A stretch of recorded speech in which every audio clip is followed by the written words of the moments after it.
aí, pessoal, tudo bem com vocês? Nós aqui novamente, Papel de Pão, pensando uma teologia simples para essa nossa vida complicada. E hoje estamos aqui eu, Gustavo, Vinícius Jordão Jones, Fernando e Rafael Batista, para pensarmos um pouco no tema Perdi a Fé. E aí nós queremos abranger vários pontos aqui, eu quero trazer vários pontos aqui a respeito disso, né? Mas para começar, quero que a gente pense sobre apostasia, de perder a fé, de não crer mais no Evangelho, em Deus, na igreja, em qualquer coisa, assim, na Bíblia. É possível isso acontecer? E aí, o que marca uma apostasia verdadeira? Porque muito cristão tem dúvida de algumas áreas na sua vida, né? Em relação à sua fé, naquilo que ele crê. Mas o que é essa apostasia? E é possível, uma pergunta que sempre faz, é possível um crente perder a fé, chegar nesse ponto de apostasia? Vamos lá, quero ouvir vocês. Então, eu acho que é totalmente possível. A Bíblia fala sobre isso. Agora, é claro que quando a gente está falando aqui de crente, ou de cristão, ou de alguém que está dentro de um corpo visível da igreja, nós estamos falando de alguém que professou a fé e agora abandona essa fé. Mas a gente sabe, com base naquilo que está lá em Hebreus 6 e outros textos bíblicos, que um cristão verdadeiro, alguém que genuinamente foi regenerado pelo Espírito Santo, foi lavado e remido pelo sangue de Cristo, jamais perderá a sua fé. Jamais deixará de se relacionar com Deus. Então, eu acho que essa é a primeira divisão que a gente tem que fazer.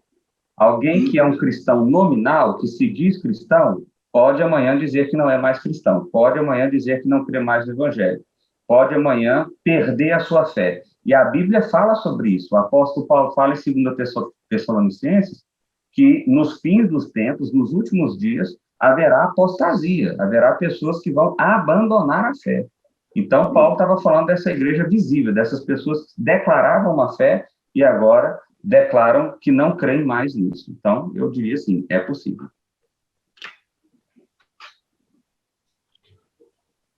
Eu sei que o Jones é o homem do definição de conceitos, mas deixa eu falar um pouquinho sobre definir o que é fé no sentido mais estrutural, né? Como diz um filósofo, a fé basicamente é a base onde você constrói todos os outros andares da sua percepção de mundo ou cosmovisão, onde você constrói todos os outros andares da sua vida como ser humano. Então, quando fala de perder a fé, basicamente, nós estamos falando de você tirar o alicerce da sua cosmovisão de um lugar e colocar em outro, porque você não vai deixar de acreditar em alguma coisa. O grande problema é que boa parte dos crentes, vamos colocar crentes aí, não, entendendo que nós estamos falando da igreja visível, né, daqueles que são salvos e não salvos, mas fazem parte da igreja.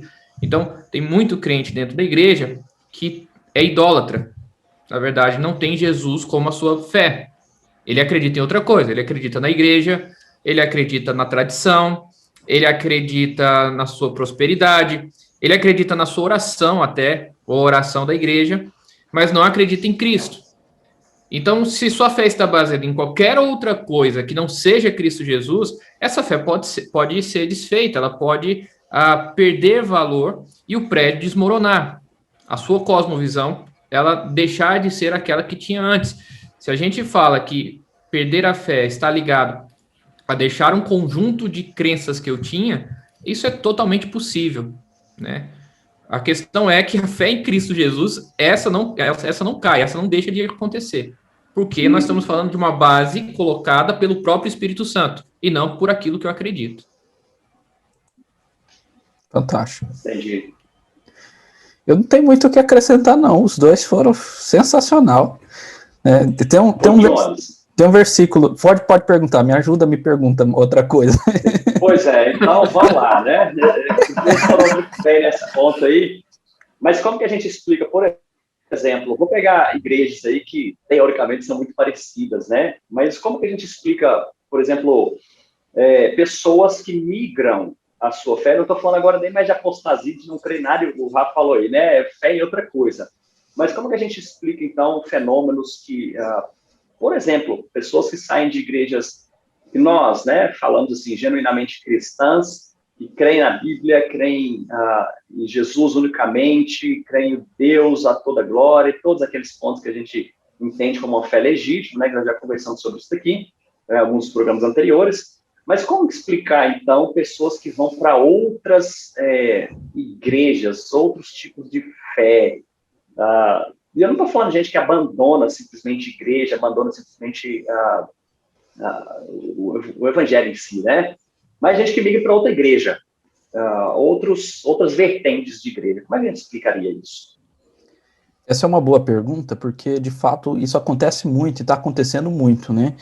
E é difícil a gente falar, às vezes, sobre esse assunto, talvez uma defesa aqui do que nós estamos fazendo antes de falarmos sobre isso, sem, às vezes, as pessoas nos taxar aí como alguém que está falando mal dos outros, perseguindo os outros, nada disso. E nem sermos taxados de orgulhosos, de farisaicos, etc. e tal. Na verdade, nós temos um padrão, que é a Bíblia. Em todos os episódios a gente fala muito disso. O Rafa gosta muito de falar da verdade, que é Cristo. Tendo esse padrão, eu não me recordo bem, mas eu creio que foi João Calvino que havia dito que existem igrejas mais puras e menos puras. Então, tendo em vista o padrão que é a Bíblia, os ensinamentos bíblicos, existem igrejas mais puras e menos puras. E o que demanda essa pureza? A exatidão em conformidade com a Bíblia. Então, há algumas igrejas que colocam muita tradição de homens. E não estou dizendo que não, por causa disso não exista crentes verdadeiros nessas igrejas. Eu acho que nós não podemos afirmar isso. Se existe a fé cristã genuína, existem crentes verdadeiros em certos segmentos da igreja. Mas as tradições de homens, principalmente em questões mais superficiais, são muito abundantes, por isso são igrejas menos puras. E por que as pessoas vão para lá? Essa que é a pergunta que o Gustavo foi. Por causa de um apego ao que é visível. É uma idolatria mesmo ao visível, ao que é místico, ao que nós somos apegados a isso. É muito parecido com o que acontece com Hebreus. Por que os hebreus, aqui eu estou citando os hebreus, os quais foram direcionados, ou foi direcionada a epístola de Hebreus, que está no Novo Testamento. Eles eram hebreus de segunda geração de cristãos, e eles estavam voltando ao judaísmo. Por quê? Porque o judaísmo era mais palpável. O cristianismo era contido de uma adoração espiritual, numa casa espiritual, de promessas espirituais, num retorno de Cristo, que já na segunda geração não tinha vindo, então era algo assim, que demandava muita fé. Então eles queriam retornar a algo um pouco mais palpável na perspectiva deles, os sacrifícios, rituais, a sinagoga, a liberdade de culto que os judeus tinham, porque os cristãos, então, nessa segunda geração já passam a ser perseguidos, a ser queimados vivos e por aí vai. Então, uma liberdade. Então, as pessoas buscam essas coisas e acabam indo.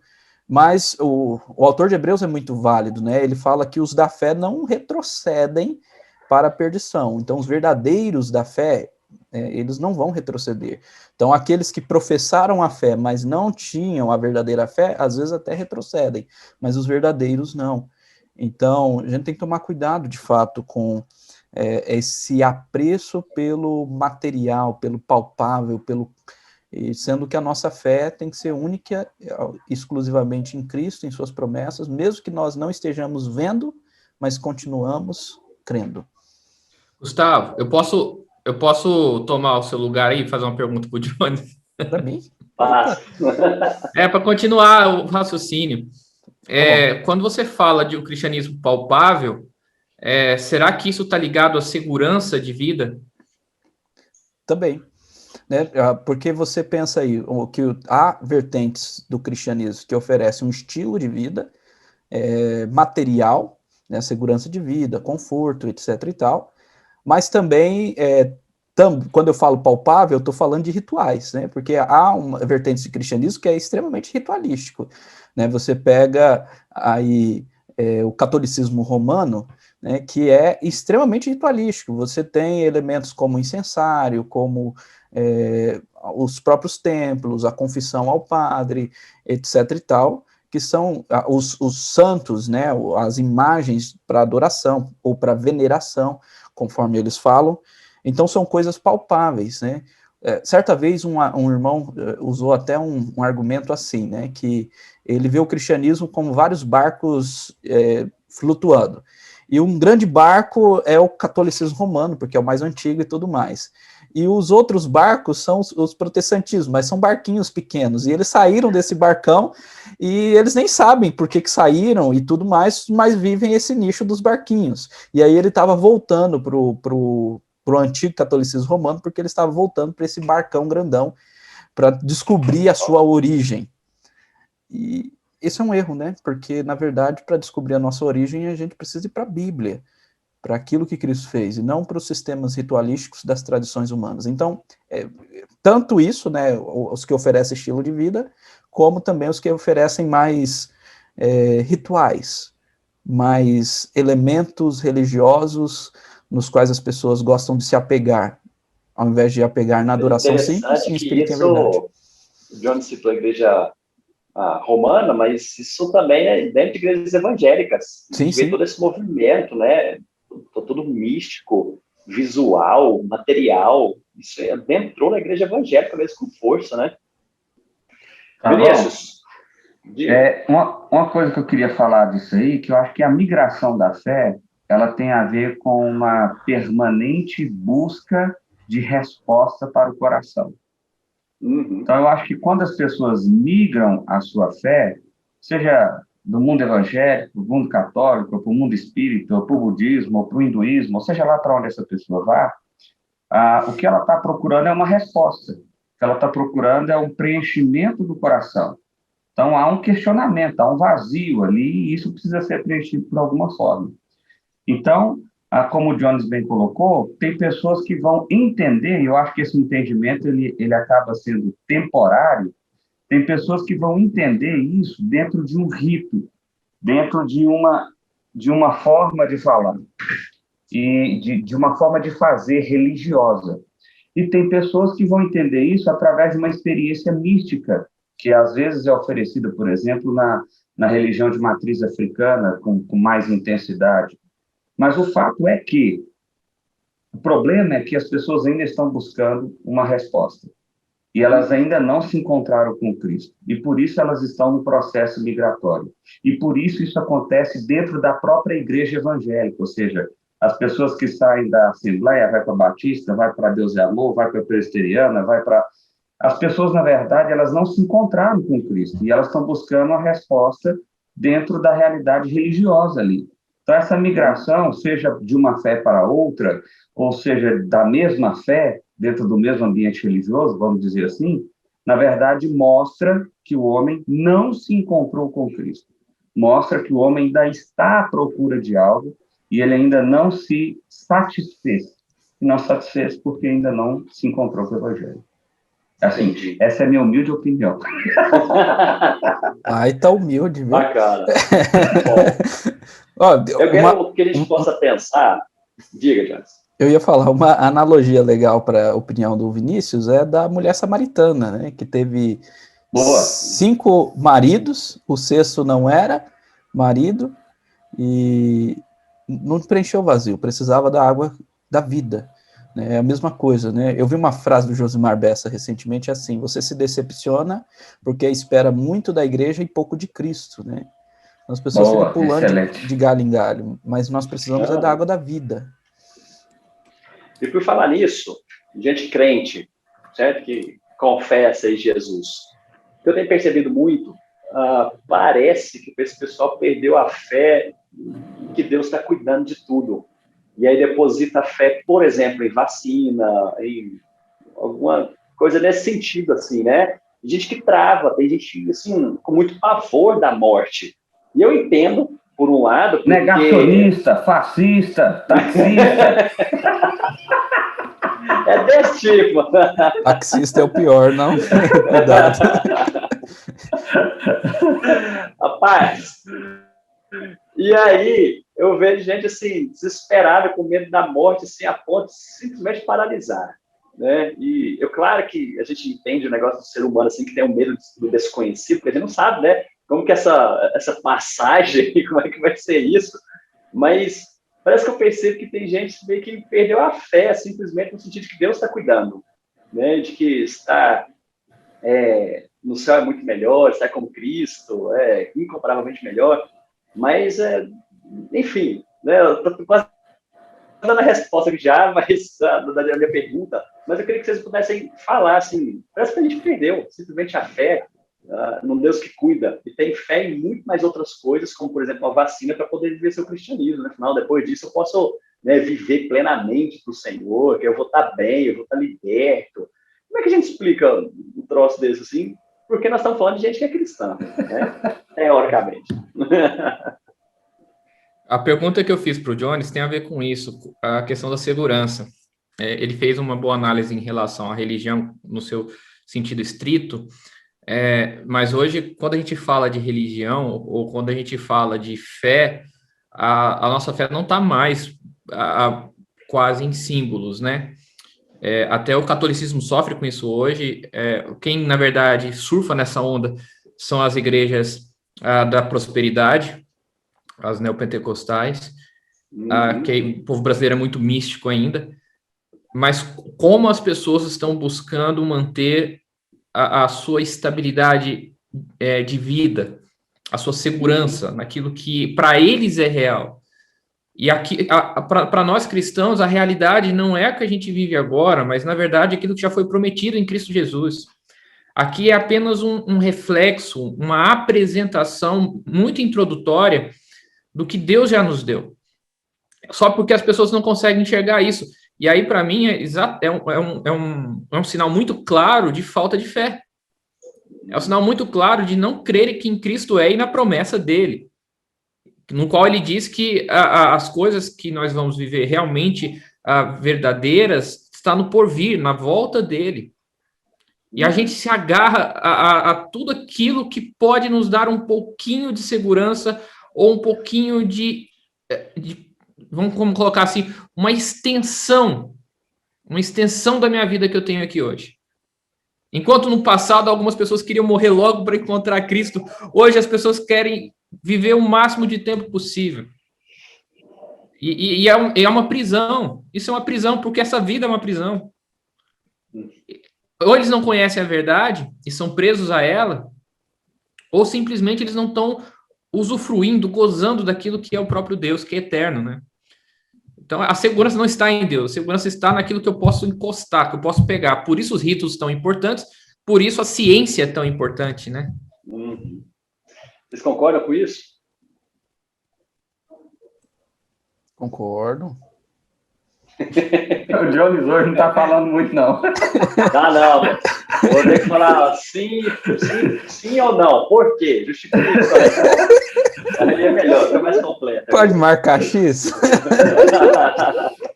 Ô, Gustavo, eu diria o seguinte, eu concordo com o que o Rafa falou, mas eu traria um complemento para essa linha de raciocínio, que eu acho que existem momentos da nossa vida que eu não acho que a gente perca a fé, mas que a gente perca a segurança da fé. Deixa eu explicar isso melhor.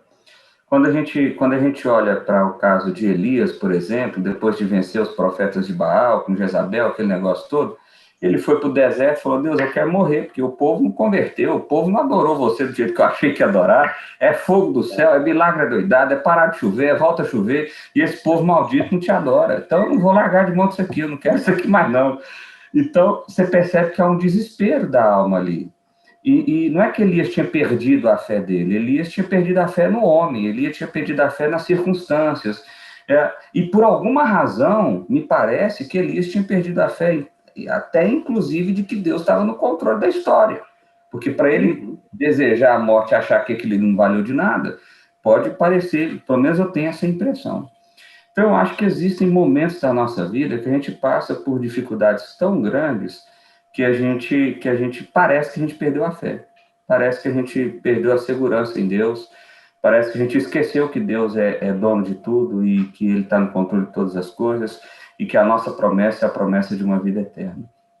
Agora, a beleza do Evangelho é que o Espírito do Senhor sempre vai nos lembrar dessa realidade. Então, vai reencorajar o nosso coração com isso que o Rafa falou. Espera aí, não se apegue aqui, a sua esperança não é essa aqui. A sua esperança é aquilo que Cristo fez na cruz, é a prova que ele deu de amor ali. É como ele aponta para uma vida eterna, sem choro, sem lágrimas, sem dor, sem pecado. Essa é a nossa esperança. Então, e o livro de Apocalipse é todo assim, ou seja, o livro de Apocalipse é extremamente duro, só mostra dor e desastre, e é um livro de consolo. Por quê? Porque Deus está falando o seguinte, olha, vai ser ruim pra caramba, mas aguenta firme, porque depois vai vir a vitória eterna. Então suporta, vocês vão ser mortos mesmo, vocês vão ser perseguidos mesmo, vocês vão ser, vai ter doença mesmo, e tá tudo certo, aguenta firme, porque a vitória está garantida. E eu acho que Deus vai usando circunstâncias e momentos para relembrar essas verdades e aquecer nosso coração novamente no Evangelho. E não é bem um perder a fé, mas talvez uma insegurança momentânea, uma fraqueza, ou coisas nesse sentido. Entendi. Então, já aproveitando esse gancho aí que o Vinícius trouxe para nós, vamos trazer uma palavra final dos nossos amigos aí que nos acompanham, de esperança, de fé dessas pessoas. O Jones é bom para isso. Vai lá, Jones. Tá bom. Vou começar. Não perca a fé. Se perder, procura ela de volta.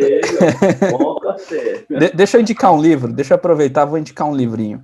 Tem um livro muito legal do Joel Bick, que eu li assim que saí do seminário, né? O seminário é um período de deserto, né, que a gente fala.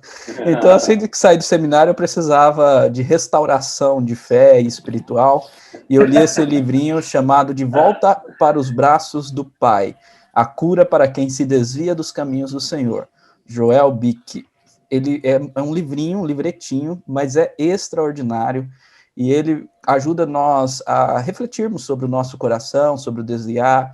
Por exemplo, ele coloca alguns sinais daqueles que estão se desviando dos caminhos do Senhor, como o apego ao mundo, a falta de oração, a falta de amor ao próximo, não querer ler a Bíblia, e várias outras coisas, e ele vai trabalhando Oséias 14, essa restauração de uma maneira muito legal, muito confessional, muito reformada. Ele cita bastante os catecismos de Westminster, é bem legal, vale a pena, é um livrinho muito legal, e se você está com o seu coração distante do Senhor, né, sentindo que a sua fé está se esfriando, leia esse livrinho, gaste um tempo lendo e peça para que Deus de fato restaure a sua fé nele, em Cristo Jesus, não na igreja, não no pastor, não nos papéis de pão, né? Nós é gente boa, mas não coloca fé em nós, não, coloca em Cristo, que só Cristo salva. Aí ficou legal o meu conselho, viu? Alguém mais quer falar depois dessa?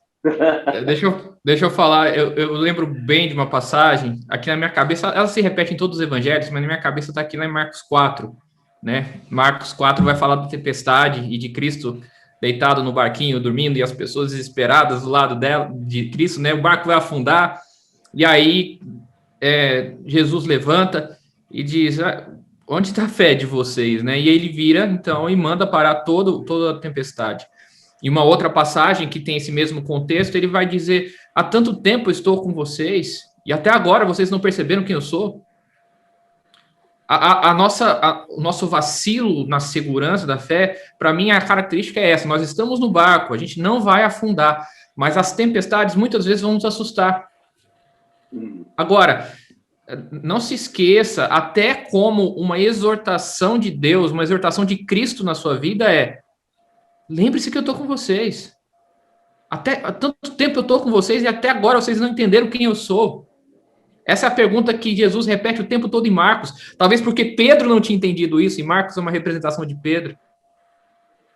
Há tanto tempo eu estou com vocês e vocês ainda estão com medo da tempestade? Vocês ainda estão com medo das circunstâncias? Pode ser que alguma hora ou outra a sua fé se abale, mas lembre-se quem está com você num barquinho. Eu não vou terminar com uma frase de impacto assim, não. Eu só queria sugerir um livro. O livro chama O Sofrimento Nunca é em Vão, de Elizabeth Elliot. Esse livro é extraordinário, ele é muito bom. Eu já li livros sobre o sofrimento do Tim Keller, livros do John Piper, livros do D.A. Carson, que são autores topíssimos, mas eu preciso dizer que a Elizabeth Elliot é melhor para falar sobre isso do que todos eles, porque ela fala de uma experiência muito viva, ela conta o testemunho dela, a experiência dela, ela perdeu o marido e etc, etc, etc, e é muito legal, e eu quero sugerir para você, independente da circunstância que você esteja passando, onde a sua fé esteja abalada, onde você esteja sofrendo, que talvez esse seja um instrumento, talvez o que você ouviu aqui hoje já tenha sido um instrumento suficiente do Espírito Santo para reencorajar o seu coração e a sua fé, mas, sobretudo, confie em Cristo, né? Eu acho que o conselho é esse mesmo, confie em Cristo, confie no seu Evangelho e siga firme com perseverança em direção à vida eterna que Ele te garantiu. Amém. Gente, muito obrigado por vocês estarem conosco em mais esse episódio. Deus abençoe vocês e até a próxima. Valeu!